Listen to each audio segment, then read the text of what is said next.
వికారాబాద్ జిల్లా బంటారంలో చెరువు కాలువ కబ్జాపై స్థానికులు ఆగ్రహం వ్యక్తం చేశారు. కొల్లం చెరువు నీటి కాలువను కబ్జా చేశారని కాంగ్రెస్ మండల అధ్యక్షుడు పోచారం వెంకటేష్ పై గ్రామ సర్పంచ్ మల్లేశం, గ్రామ ప్రజలు తీవ్ర ఆరోపణలు చేశారు. ప్రజలకు జీవనాధారమైన చెరువు కాలువను ఆక్రమించడం ఎంతవరకు సమంజసమని వారు ప్రశ్నించారు.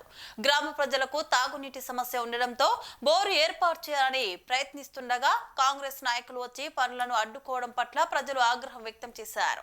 ప్రజలకు నీళ్లు అందించేలానే ప్రయత్నాన్ని అడ్డుకోవడం దారుణమని వారు మండిపడ్డారు.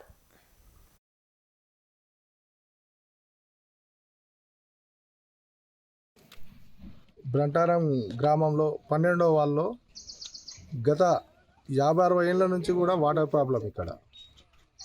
కాబట్టి ఇది ఆల్రెడీ బంటారం గ్రామంలో మా బంటారానికి దేవుళ్ళంటి ఒక పెద్ద మనిషి ఉన్న ప్రజలకు అందరికి ఇక్కడ ఇండ్ల జాగాలు ఇచ్చి ప్రతి ఒక్కరికి కూడా ఆయన ఎటువంటి ఒక మాట మీద ప్రతి ఒక్కరికి జాగాలు ఇచ్చి 4 గజాల ప్రతి ఒక్క జాగాలు ఇచ్చిన తర్వాత వాళ్ళ ఇంటి ముంగడికి వెళ్ళి 4 గజాల జాగాకు 4 గజాలు రోడ్డు గురించి కూడా వాళ్ళకందరికి కూడా అందజేసిండు. ఈరోజు కొంతమంది నాయకులు మేము ఆయనది జాగా కొన్నాం, దాని పక్కకెళ్ళి ఆల్రెడీ ఇరిగేషన్ కాలువ పోయింది, దాని బాధ్యతలు కూడా ఉన్నాయి. కానీ ఆ బాధ్యతలు కూడా మేము ఇరిగేషన్ కూడా మాకు గొలిస్తే వచ్చింది, మేము కొన్నామని అన్నారు.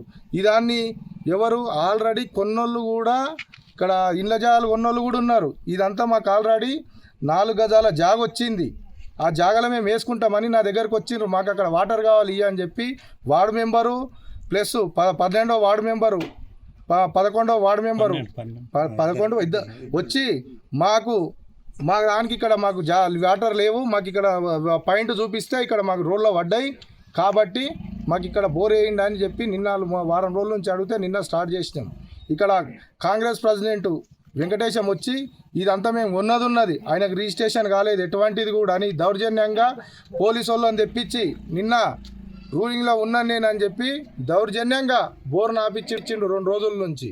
దీని మీద ఇప్పుడు వచ్చి చట్టరీత్యా చర్యలు తీసుకోండి. అదే